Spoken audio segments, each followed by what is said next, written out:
I don't know why this thing counts down on me sometimes. I don't even press the button, yo. At any rate, I like that hat right there. I'm gonna have to hold it now. Check out Zon Special. I guess it's rated for 525 feet per second.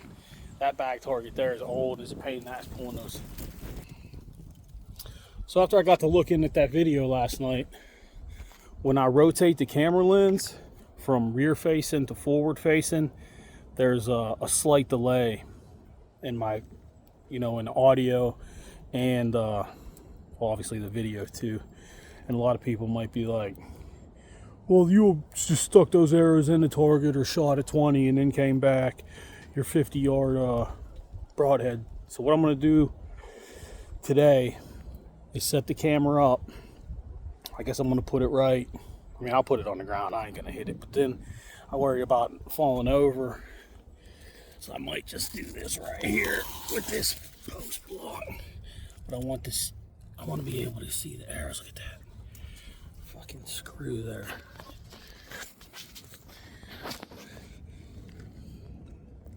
See, that ain't gonna cut it either. Hey, where am I gonna put it? Put it right here? It's definitely gonna fall. I guess I could put it right there. And that's leaning up against the bag target. So let me simulate an arrow hit. It might stay. If not, I'll delete it and try it again. So we got some wind today. I don't know if you could hear it. Got some pretty significant wind. So I'll speed it up. I think with this video, I know I tried it before and I could only go like 2 times the speed, like walking down there and stuff. So it might be a drawn out process here. But I'm gonna shoot 3 at 60. You know how it is. Field point 100 grains. This is gonna be 480 grain total arrow weight. 300 spine, 70 pound DG, 60 yards. And it's about a pie plate right there. No, not quite. A little bit smaller than a paper plate. If I get all of them in that black ring, I'll be happy. The yellow ring, happy also. So just bear with me here. So there's no bullshitting. If I get a 3-inch group at 60 yards, here's the proof. I would run down there, but I need my heart rate to stay calm.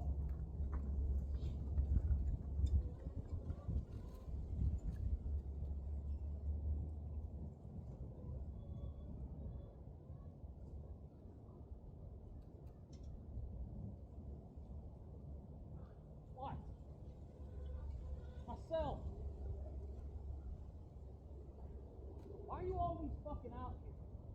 Go in the house.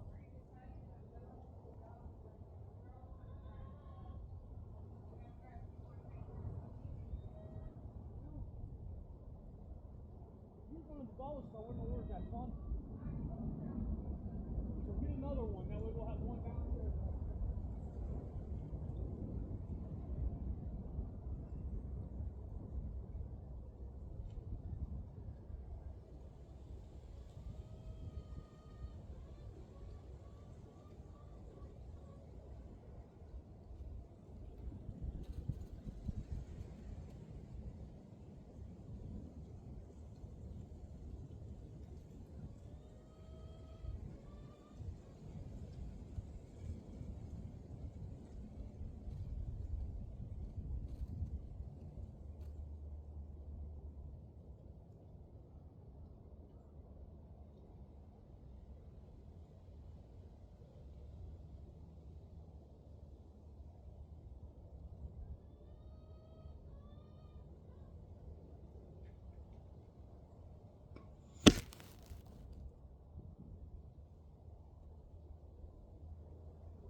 There's always one flyer high. Always.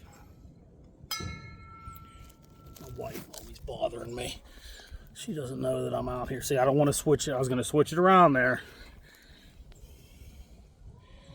That's what I got. I'm going to go get my tape. That's about the size of that 50 I shot yesterday. Damn near the exact same group. So if that's 6 inches, or of course lower, then I guess you could consider yourself a bow hunter. An ethical bow hunter. What was I gonna say? Oh. So I'll have to show you here in a few.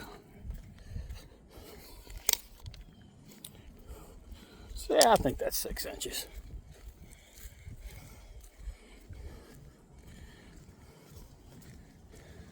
Oh yeah. He's so freaking loud. See, it's just a pain in the butt holding it like this. So what do we got here? Outside to inside. That's 60 yards. What's that say? Huh?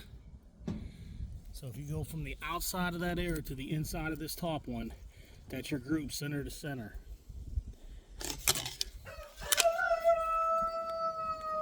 I ain't bullshitting you. And that's not even good. In my standards, that's not good. That top arrow was a flyer. I shoot sub 3-inch groups at 60 yards. And there's wind. Look at the trees. Come at me with dumb shit. 43 years old. Why would I lie? All right, what do we got here now? I wanted to talk about. So in that riser I got, this is another thing that I failed to mention yesterday. Well, I didn't really fail to mention it. It's just incorporated into one of their features for their bows. They got what you call a camera mount option. Man, that flyer pissed me off. If I could have got them grouping within under 3, look at my cat attacking me. It's the funny farm down here, YouTube, I'm telling you. Between that rooster got Tourette's. So in here, you see that thread? That's 1/4 inch. And you can run a 1/4 inch in there. Anyhow, it's kind of a pain in the ass. You can run that 1/4 inch in there, and then if you have a tripod mount from the GoPro, like only the cylinder shaped ones, you can twist that in there. If you have the square, I guess it would be called a receiver, you're going to hit on the top of the riser right here. But the cylinder one will fit in there, but it's big and bulky. So I went on YouTube this morning, and there's an actual, this will be toolless. Now what they offer is like basically an Allen head type bolt that'll make up to that riser right there, and that aluminum. So be very cautious. That's aluminum threads now. I would, even if I'd probably maybe put a little bit of oil or some bowstring wax on there just to protect those threads. Unless you really don't care and you don't film your own hunts or anything like that, then I don't like mounting camera gear to my bow because the shot vibration. I've tried it how many times with the Tacticam, both versions, 5.0 and the 6.0. The shot vibration is just, it's horrible. I just can't figure it out under the settings or whatever. You go in there and do image stabilization, I still can't. It just looks horrible. So what I planned on doing, they only want $15. I suggest you pay the $15 unless you want to do what now, for that you have to have an Allen head, unless you just go finger tight in there. You gotta have an Allen wrench to run that in. So the mount that I've got will screw into here. Now this might be, I might cut this down. This is about 2 inches right now. And it sticks out of the riser approximately an inch. So I might cut that down to accommodate, but I gotta see exactly how that camera is gonna fit on that riser. the way they mount it, they've got it inverted where the camera's actually upside down. So I might even have to go a little bit longer, but if I go longer, I can mount it the right way up. I know the Tactacam gives you the option where if you mount it, whichever way you want to mount it, you just go in there into the settings and then you could hit inverted or standard. I just don't know. That irritates me having it upside down. And I don't know with the Hero 8 that I have if there's an option in the settings menu for the GoPro. I'm not a big fan of GoPro anyhow. To be honest with you, I'm not a big fan of filming hunts because there's that buck I took a couple years ago. I thought I had my Tactacam on when I shot that buck. I think that video is on here. I only got a couple hunting videos because I'm self-conscious and I don't know. I just don't post too many hunting videos. So at any rate, I thought I had it on, and of course I didn't. I shot that buck, and I don't know, it only went 40 yards, but if I had that on, I could have reviewed and seen that shot, and then probably went in there a couple hours later, but instead I took caution, and I waited about 6-8 hours, and then went in, and that deer was dead. He was damn near, rigor mortis was setting in, he was stiffening up. So I just wanted to test this out, put that GoPro in there, and maybe the newer models. But I see, there you go again, wasting more money. You got to waste more money on the updated shit. That one I got's an 8. There's probably a freaking, what do you call it? Like a 12, 13 upgrade. But I'm going to run that in there. That mount will be here tomorrow. I'm hoping my 360 rest is here tomorrow. And then once I get all that shit squared away, that's it, man.